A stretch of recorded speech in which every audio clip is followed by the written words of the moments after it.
Hi, let's take a look for just a moment at conservation of momentum.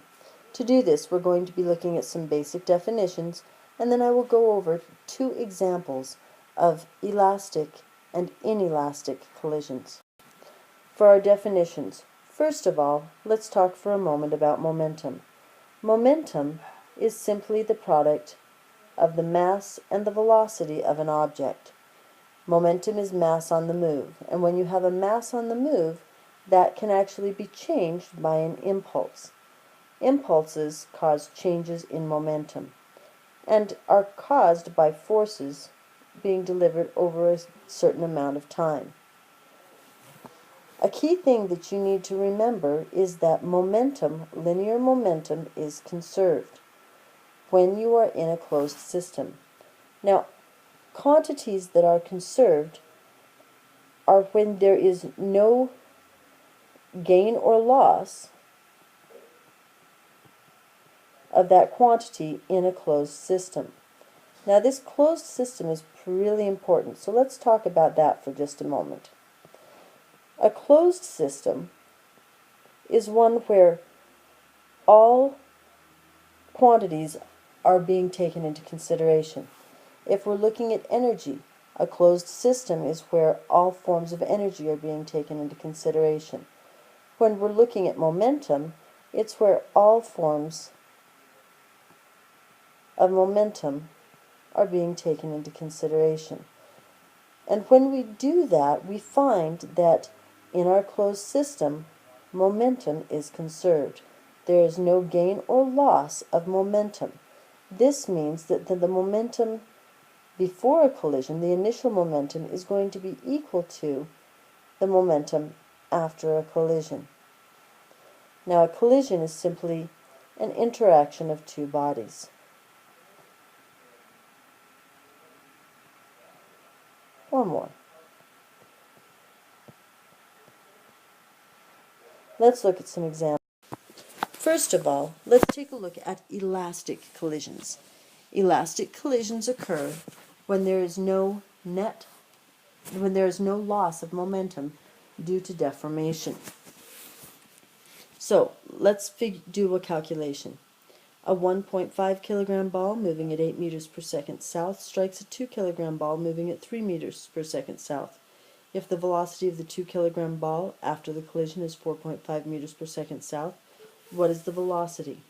To solve this, we need to go ahead and use our 6-step process. First of all, what do we know? We're going to give our balls numbers. So this is going to be ball number 1, this is going to be ball number 2, and once again ball number 1 and ball number 2 after our collision. So we know that the mass of ball number 1 is equal to 1.5 kilograms. We know that the mass of ball number 2 is equal to 2.0 kilograms. We know that velocity of ball number 1 before the collision is 8.0 meters per second, and we know the velocity of ball number 2 is 3.0 meters per second. We also know that the velocity of ball number 2 after the collision is equal to 4.5 meters per second. Now we can assume, looking at this, that there is no change of mass before and after the collision. So what is our target? What have we been asked to figure out? We've been asked to figure out the final velocity of our ball number 1. Now, what equation can we use? Well, we know that we are looking at an elastic collision, and we know that momentum is conserved, so we know that the momentum before the collision is going to be the same as the momentum after the collision. So what made up the momentum before the collision? Well, we had the mass and the velocity of ball 1 plus the mass and velocity of ball 2.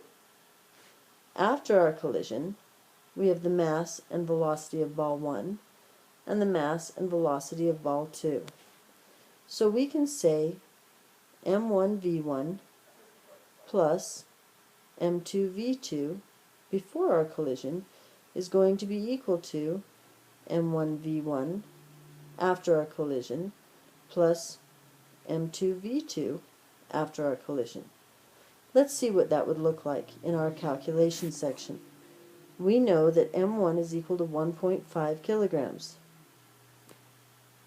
We would multiply that by 8.0 meters per second plus 2.0 kilograms times by 3 meters per second.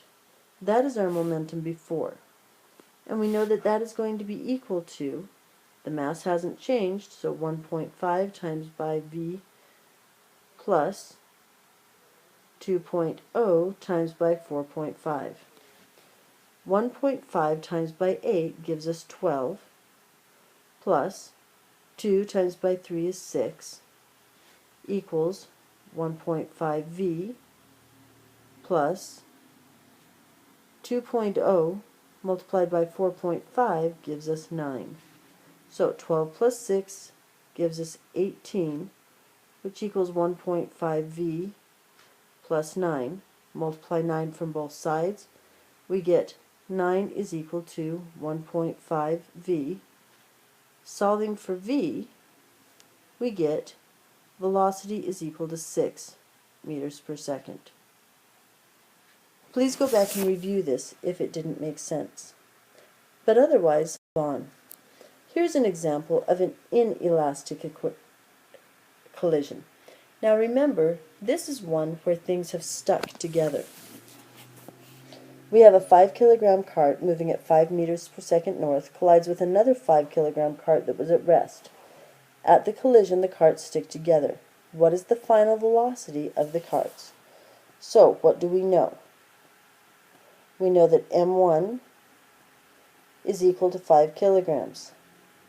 We also happen to know that m2 is equal to 5 kilograms. We know that v1 is equal to 5 meters per second, and v2 is equal to 0.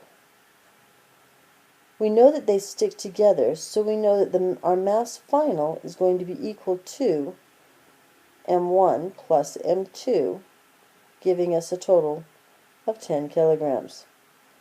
What is our target? What have we been asked to figure out? Well, we've been asked to figure out the final velocity. What equation do we know that can help us out? Once again, we can go back to our momentum conservation, knowing that the momentum before the collision is going to be the same as the momentum after. So we know that we have m1v1 plus m2v2 is equal to, remembering this is an inelastic collision, we know we're only going to have one mass afterwards and one velocity. So we have 5 times by 5 plus 5 times by 0 is equal to 10v. 5 times by 5 is 25, plus 5 times by 0 is 0, is equal to 10v.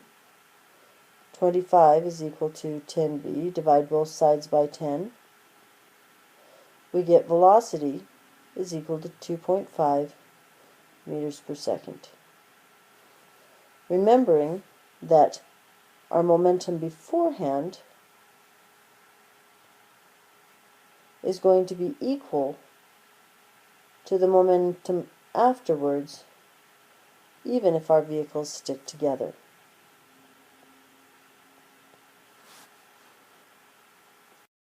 Alright, key things to remember.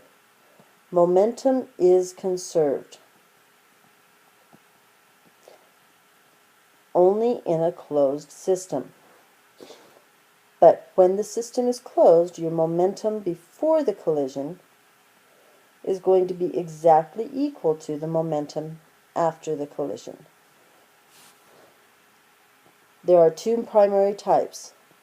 Elastic, this is where things bounce,